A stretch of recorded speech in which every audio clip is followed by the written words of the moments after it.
Universities are looking to lower the rates of college dropouts. How a local community is showing their support for Ukraine. The Dark Knight himself returns to the big screen. What audiences and critics thought of the Batman, as your news in a flash, aired from the TV2 Batcave, starts right now.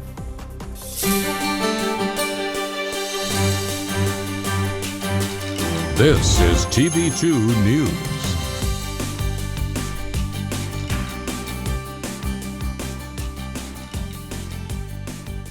Good Monday morning, Portage County, and thank you for joining us. My name is Josh Aponte. And I'm Anthony Zacharyasz. Your time is 10:30. Let's get into today's top headlines. The former Aurora Golf and Country Club will receive a makeover from new owners. Adam and Brittany Rakowski of RRS Real Estate Investments and Be Lovely Weddings have purchased the 5.6-acre property to remodel the space into an event center for weddings, receptions, and other private events. No official dates have been announced yet, but the Rakowskis have confirmed an opening date will be announced when the sale becomes final. A 72-year-old man who was riding a scooter was killed after being hit by a car Saturday afternoon. The identified man, Ronald Brabham, was struck by a car turning into a nursing home facility in Greene, Ohio.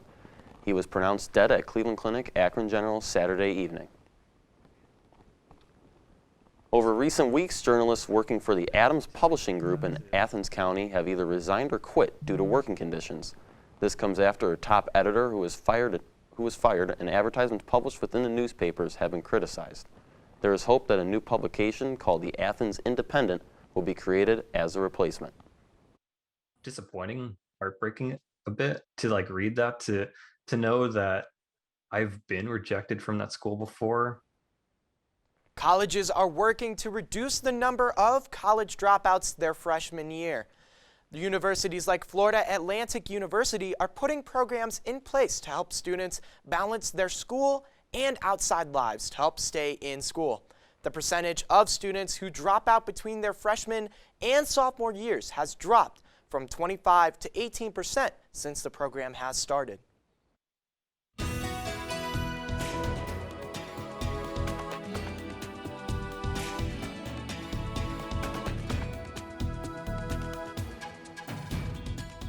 Good morning, Portage County. Kayla Earnhart here to bring you the weather. Ohio spring is here, so expect lots of rain, lots of snow, and sun all in one day. Looking at today, it is 40 degrees outside, although that rain is going to bring it down to about a 36. It feels a little more chilly than it actually is. Not that windy today, and there is a flood advisory warning today, so as tempting as it might be to put on that swimsuit and go out in the flood, stay safe, stay indoors, please. If you have to leave, stay safe. Looking at later today, we have lots of rain showers in the afternoon, bringing it up to about 52, but I'm sure that rain will bring it down again just like today. And 40 degrees tonight with more rain showers going on. If someone asked you, what is the weather like in Ohio? Show them this week. This is the perfect sum up of Ohio weather. We're going to start with some rain showers tonight and overnight snow going into tomorrow, Tuesday, Wednesday, about in the 40s, partly cloudy. Thursday, we're going to see some sun, some clouds. And then Friday, we're going to have rain showers all day, overnight snow going into Saturday. We're going to have lots of snow, about 1 to 3 inches. That'll bring it down to about 29. It's going to be a cold, cold Saturday. Then it'll go up to about 37 on Sunday, back to partly cloudy. That's Ohio weather. Well, my friends, it's all I have for you today. This has been Kayla Earnhart. Back to you guys on the desk. The invasion of Ukraine has had impact on Ohio, specifically Parma, Ohio, which is home to the largest Ukrainian community in the state of over 4,000. Parma's mayor and council members are rallying on behalf of Ukraine by encouraging residents to also show support for Ukraine. In Parma's Ukrainian village, the colors blue and yellow and phrase "Stand with Ukraine" can be seen around the community. Oil prices continue to rise to more than $130 per barrel. This is the highest price that oil has been in 13 years. This is mainly due to the conflict between Russia and Ukraine. But the United States plans to take more action as Nancy Pelosi announced that there will be more legislation to further isolate Russia from the global economy. And now, your TV2 Sports Report.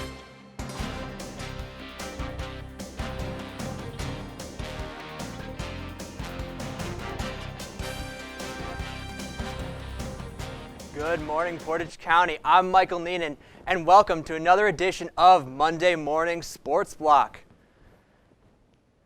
And here we'll jump right into the Raptors taking on the Cleveland Cavaliers here in the Fieldhouse. And of course, Darius Garland, he passes to the other All-Star, Jarrett Allen, for the dunk. Unfortunately, Jarrett Allen would be sidelined with a fractured thumb. But don't let that stop you. See, Pascal Siakam here on the fast break goes up for the dunk. What a season he's having, too. And of course, Darius Garland, he lobs to Evan Mobley, who is currently the leader for the Rookie of the Year ladder. And of course, on this final play right here, Dean Wade, he would go up for the emphatic dunk to put the Cavs up by 16. With 8 minutes in the fourth, the crowd is loving it. And the Cavaliers would just dominate for the rest of the game. They would go on to win 104-96. They sure had a ball game. Now, of course, this is the game of the weekend. The Brooklyn Nets take on the Boston Celtics here in TD Garden. And Jason Tatum, he would miss the three, but the Time Lord, Rob Williams, would go back up for the dunk. He's been key for them on their defensive end. Now, of course, Tatum, he would not miss for long. He would hit a three right over Kyrie Irving. The crowd was loving it for multiple reasons that we won't get into. And Kevin Durant, he would go up for the mid-range. He would finish the game with 37 points to duel with Jason Tatum.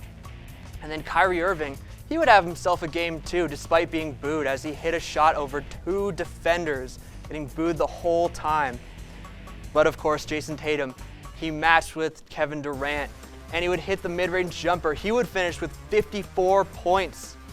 And then on the final play for the Celtics, Jaylen Brown hits the dagger three to put the Celtics up. And the Celtics would go on to win 126-120. What an epic duel between Tatum and Durant. That's all I have for sports today. Be sure to follow our Twitter at TV2KSU Sports. And tune into Sports Corner tonight at 8 p.m. for all sports-related updates within the area. From TV2 Sports, I'm Michael Neenan, and let's get right back to the desk. The opening weekend of The Batman raked in an estimated $128.5 million at the North American box office in its opening weekend. The film is receiving mostly positive reviews on the most recent take of The Caped Crusader, sitting at an 85% on Rotten Tomatoes. Starring Robert Pattinson as the Dark Knight himself, the movie clocks in at one of the longest superhero movies of all time at 2 hours and 56 minutes. So Anthony, I personally saw Batman over the weekend. I saw it, I think it was Friday with my friend Kayla, but you know, Yeah. When do you plan on seeing the Batman? Hopefully sometime this week, maybe next weekend. I'm really excited for it because it looks awesome. Awesome. Well, that's all the time we have for your Monday FlashCast. For updates on all these stories and more, visit KentWired.com and follow us on Instagram, Twitter, and Facebook at KentWired. I'm Anthony Zacharyasz. And I'm Josh Aponte. Have a great week, Portage County.